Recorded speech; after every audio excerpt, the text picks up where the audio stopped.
This video is filmed entirely on the DJI Osmo Pocket. G'day friends and welcome to another one of my videos. Today I'm coming to you from Seppeltfields Vineyards in South Australia in the Barossa Valley. We're doing a bit of wine tasting and we're touring the region, but today's video is all about the DJI Osmo Pocket. So all these videos are filmed with the DJI Osmo Pocket, and to do a nice road test and see if it's a viable product to actually do vlogging. So if you want to figure out if this is your device for vlogging, well then stick around. Now, while on our annual vacation, I thought it'd be a great idea to take the DJI Osmo Pocket for a bit of a road test. Now, we're here at the Seppeltfields winery, and it is an awesome place to actually trial it out because there's a lot of indoor and outdoor scenarios, and we can also test the sound.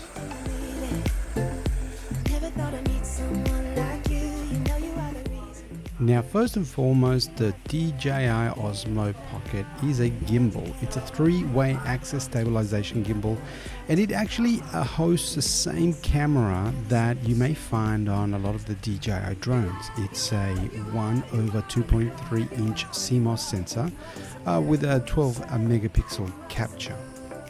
Now, you can capture up to 4K resolution video, but in this video we're using the 1080p mode. We just finished having a wonderful lunch here at Seppeltfields Vineyards.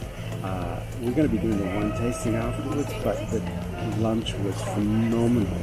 I recommend the duck, it was awesome. I also have the local Shiraz, which is also really wonderful. So we're going to be doing some wine tasting pretty soon, so we'll take the Osmo Pocket inside and see what how it handles in low light, and we'll continue with the vlog. So catch up with you soon. The Osmo Pocket has an inbuilt microphone, and I must say, when there's no wind and when you are close to it, it actually records really good quality sound, and there was very little adjustment that I actually had to do in post-production. In the last video I was almost whispering, so you did sort of capture me sort of with a very low voice. But at the same time, you also captured some of the background noise as the couple behind the table were actually talking.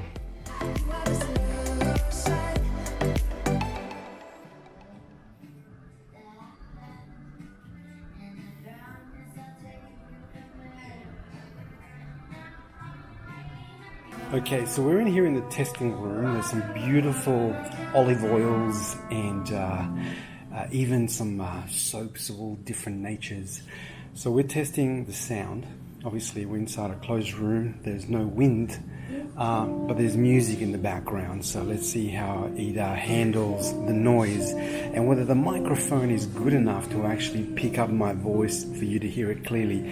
It doesn't have a dedicated external mic jack, so that's one of the downsides, but I know that there's a USB adapter for a mic for this device, so I might have to try that out in the future. But this is a test of the recording feature of the DJI Osmo Pocket with a bit of background noise. Now, that wasn't too bad. Actually, you could pick up a lot of the external sounds, but my voice was picked up quite clear. So let's shift over to a different type of test, and let's see how it handles in shifting light conditions.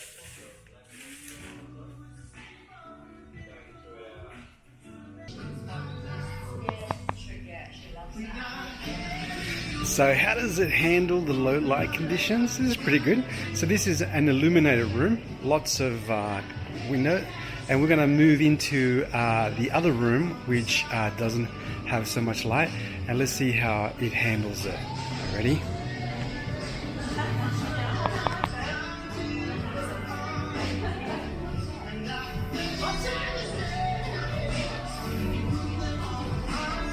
Wow.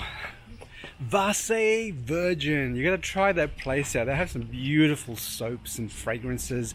Apparently they won the business the South Australian Business of the Year last year. They had only been open about 4 months, so it's good to see some beautiful artistry in things such as soap. The lemon myrtle's my favorite. Try that out.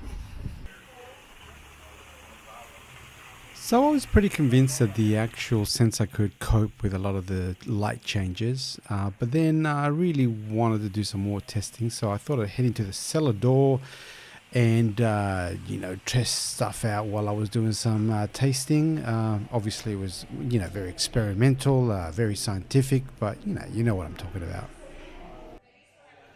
So while I was in here, I took the opportunity to test out the slow motion mode. Now in full HD, you can do 120p, and in 4K, you can get as slow as 60p. So it's pretty good. So these are the buttery, silky, smooth B-roll slow motion shots.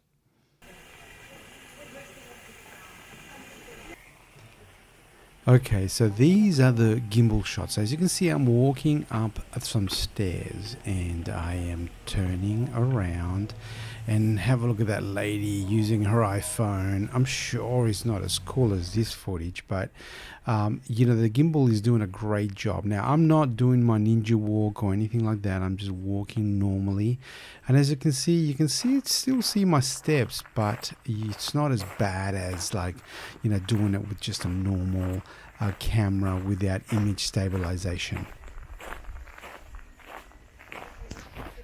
Now, in typical wine tasting fashion, we just couldn't get enough in one vineyard, so we went to another one. This is the Barossa Valley Estate, and now they have a beautiful manicured place where you can actually go and taste their really cheap wines, which is a bit of a contrast. Anyway, as you can see in this particular video, I'm actually walking out into the garden, and I am just doing a normal walk. But the stabilization is doing a great job trying to keep the actual motion nice and slow.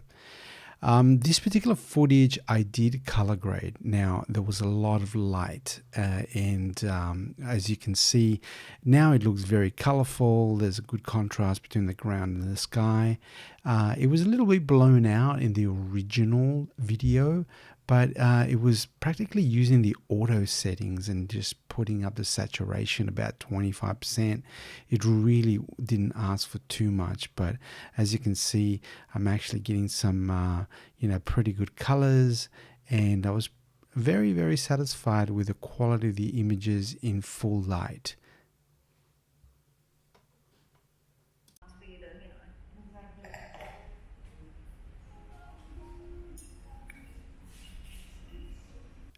And here's another gratuitous slow motion shot in low light through these glasses. Now, doesn't that look cool? Well, anyway, that's what I was trying to do. Oh, and the grapes, delicious. Yes, they are real. Pretty good in slow motion. Now, as I walk through this state in a semi-inebriated state after all the wine tasting, I start considering what else could I do to this camera to make it even better. Now, I haven't mentioned the fact that it does time-lapse. I also haven't mentioned the fact that it does some panorama shots, which are almost very good, except that they don't do the Facebook format. So when you take the shot, you need to reformat them in order for Facebook to accept them as a panorama shot. Obviously, if you want to show them as as a normal panorama shot and print them out, that's not a problem. But it is a bit of an issue when you actually want to share through social media. From a sound perspective, I really wish there was a windshield to cut out some of that wind noise. But in a place where it's nice and quiet, there's no wind, the sound sounds great. So I'm really happy with that perspective. This particular device comes with 1 million accessories, so it's not going to be a problem as far as trying to customize it to suit your needs. I'm pretty happy with the device I'm getting straight out of the box. And no, I did not get bitten by a snake walking through these vineyards. Thank goodness, or I would have got into big trouble from my wife. if I had survived.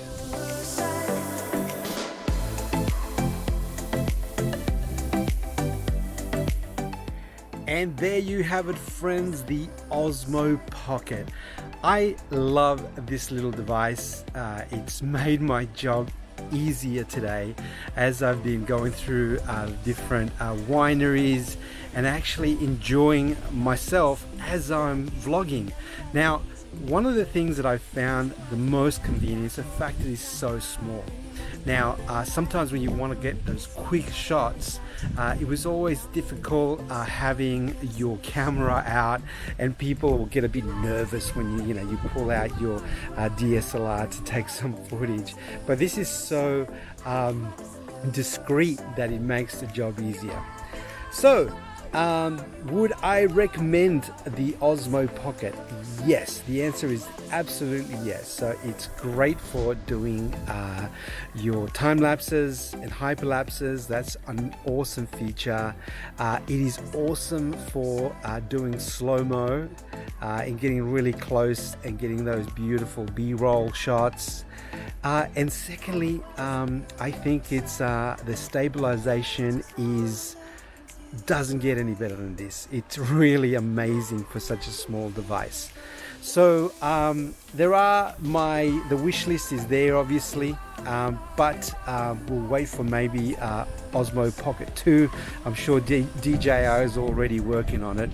But if you want to have something portable, something that you can capture great images on the fly, I do recommend this little device. So I hope you liked the video, and I hope you liked my South Australia expose. Some of these vineyards are so beautiful. I can't wait to come back here and sort of experience them again. So until the next time, ciao for now.